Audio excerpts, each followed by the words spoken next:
Hello everyone, I am Krista Xhoxhi and I am speaking to you from my not-so-professional setup in my bedroom. Today I'll be talking to you about abandoned buildings that are located in Philadelphia. I'll be explaining the history and the reasonings for the closings on 5 interesting abandoned buildings that you can explore if you live in or near Philadelphia. You can amaze anyone you go with because you'll have all these phenomenal facts stored in your brain, which enables you to be like a tour guide to your friend. And I mean, if you want to make a few bucks, you can charge them. Anyways, after listening to this podcast, you'll be very grateful that you did, and I saved the best for last, so I recommend that you stay till the end. That I think you should go and explore is the Willow Street Steam Generation Plant. This building is located at 9th and Willow Street. It all started when the Philadelphia Electric Company took over Edison Electric Light Company and started building more steam plants. And one of those steam plants was, of course, the Willow Street Steam Generation Plant. The Philadelphia Electric Company built it in 1927. There used to be a railroad track in front of the building where rail cars brought coal for this building to burn, and it created steam that went through pipes. This steam system was the third largest one in the United States because the steam pipes went underground, unlike any other system. Eventually, this building was shut down by the fire department in the 1970s because it created 163-foot high smokestacks that made it very dangerous. And honestly, that makes me glad because I would be worried about our air pollution. The company that it was built by, which is the Philadelphia Electric Company, sold its system in 1987 to the Philadelphia Thermal Corporation for $30 million. Then in 1993, Trigen Energy Corporation ended up purchasing the system, and now they operate the steam system, or the underground pipes that are in Center City in West Philadelphia right now. The Willow Street Steam Generation Plant still remains to exist today because demolition for this building is very expensive. It isn't put to any use, and the only change it has gone through since today is the addition of graffiti on the walls and molds. Although it seems like an interesting place to explore, I do recommend that you are very cautious and don't go alone because you can get bacteria from the molds, and there are parts of the floors that are missing. Other than that, it would be a great place to explore. The second abandoned building that is an interesting place to visit is called the Holy Ghost Headquarters, but it was known for being called the Metropolitan Opera House, and for short, the Met, and it is located on 858 North Broad Street. It first opened in 1908 by impresario Oscar Hammerstein, who is the grandfather of a Broadway lyricist, and was first called the Philadelphia Opera House when it opened. This theater was built with 4,000 seats by an architect named William H. McElfatrick. Eventually, after 2 years, Hammerstein went through a lot of debt, so he had to sell it to the New York Metropolitan Opera House, which is how it received the name the Metropolitan Opera House. Eventually, it started to worn down and became vacant in 1988. It was about to be demolished in 1997 until the head of the Holy Ghost Headquarters Church, Reverend Mark Hatcher, bought it for $250,000. After he bought it, it was used for church services, but they only used the main floor, not the whole building, and the rest of the building isn't put into any use. So that would give you plenty of room to go and visit the abandoned the abandoned parts of this building. So, the third abandoned building that we'll be talking about is the Berry Building, which is located on 3701 North Broad Street. This building was built in 1927, and it was first called the National Bank of North Philadelphia.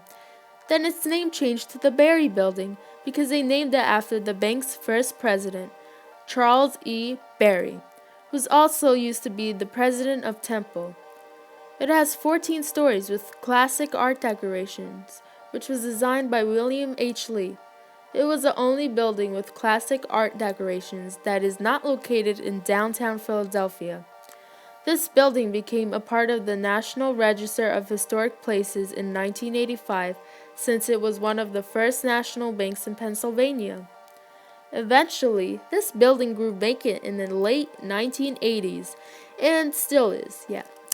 Then in 2004, this building was sold to the North Philly Works Inc., but they didn't end up doing anything like renovating this building.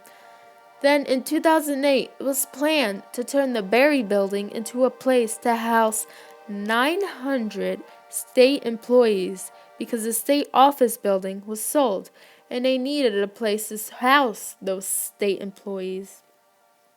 When they tried to work on it, it didn't go well because it costed like $30 million to create this project, which, yeah, to me is a lot. Well, probably because I'm only 14, but still. Anyways, there was also problems with finding space for parking, and there is a lot of crime in the neighborhood the Berry building is located in. Today, it still remains abandoned for about 20 years. If you do go, you'll notice that graffiti is covering most of the classical art decorations, and you'll see a lot of broken windows. Or you probably won't see any of those things before you go there because you're probably one of those savages breaking the windows and drawing all that graffiti. Wow, we already made it to the fourth abandoned building, and that building is the Assumption of the Blessed Virgin Mary Church. This abandoned church is located on 1131 Spring Garden Street. This church was built in 1849. Father Charles Carter founded this church and wanted to build it on the exact location Benjamin Franklin flew his kite because he wanted to use this church as like a memorial for it, you know? 1/3 of the money that was used to build this building was donated by non-Catholics who didn't mind having a church in their area, which kind of makes me wonder if they're actually non-Catholic, don't you think? Anyways, Patrick Charles Keeley designed the twin pyramid-shaped towers that go up to 15 stories high. And the and the interesting Gothic theme of this church. The design of the church was the most popular in the history of churches in America. St. John Newman, who was the first male American to become a saint, is the one who blessed this church.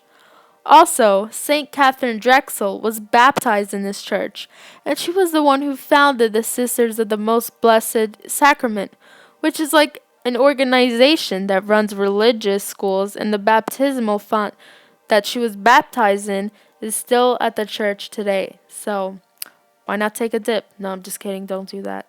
Anyways, eventually, this church had to shut down because not a lot of people were showing up to the services. This was built to hold 400 people, but sadly, the highest amount of people to ever show up was 48 people in 1993. I know, right? This worn-down 147-year-old church still remains closed today, but Catholic Social Services plan on doing something to this church in the future. So if you plan on exploring this church, I suggest you hurry up right after you finish listening to the very end of this podcast.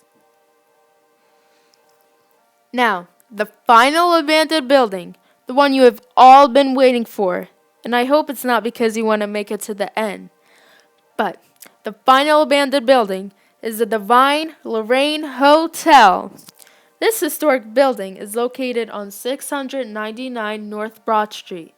Work on the Divine Lorraine Hotel began in 1892 and finished in 1894. An architect named Willis Hale designed this building and gave it a Victorian-style type of design. It was first an apartment complex for the upper class. Between the years 1900 and 1948, the Metropolitan Hotel Company turned this apartment complex into a hotel. This hotel was only meant for whites and held many cult members inside it. Then, later in 1948, a man named Major Jealous Divine, and yes, he is a real person who is the leader of the International Peace Mission Movement, purchased the building. He bought it because he wanted to have a place of worship for his followers in the International Peace Mission movement. He was known as Father Divine by his followers because they thought he was God himself, since he didn't believe in racial segregation and that the only race that exists is a human race, which is really clever. This hotel became popular because of the fact that there wasn't racial segregation, and this success lured a cult leader named Jim Jones in 1959 to explain that he wants to take over the International Peace Mission movement when Divine dies. Father Divine rejected him, and when he died in 1965, his wife, Mother Divine, took over.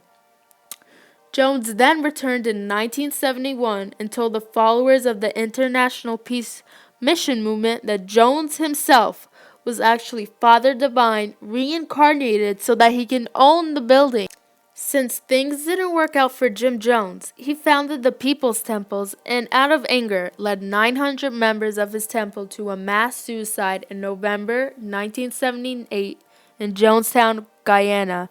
And I'm just like, chill. Eventually, the members of this movement sold the building in 2000 because the repairs for this building became very expensive, but it was never restored again, and then became a part of the National Registry of Historic Places in 2008. Ever since then, people explore this building and, of course, draw graffiti on the walls. This building is currently under renovation and will turn into an apartment complex again. Honestly, I think they should turn it into like a haunted house for every Halloween. What do you think? Let me know. Since it's under renovation, you'll need to be a quick and sneaky person in order to explore this building. Although I tell you to be quick and sneaky, I do suggest that you be careful when exploring this building, because poor 19-year-old Brian Jerome, a student from Temple, explored the fifth level of this building on April 6, 2010, in the dark, yes, the dark, and didn't notice that the floor had a hole, which led him to falling and breaking almost every bone that exists inside his body.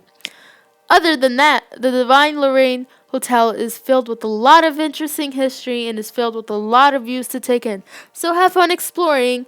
But yes, I do warn you, be careful. Children, everyone, adults, you too. Uh,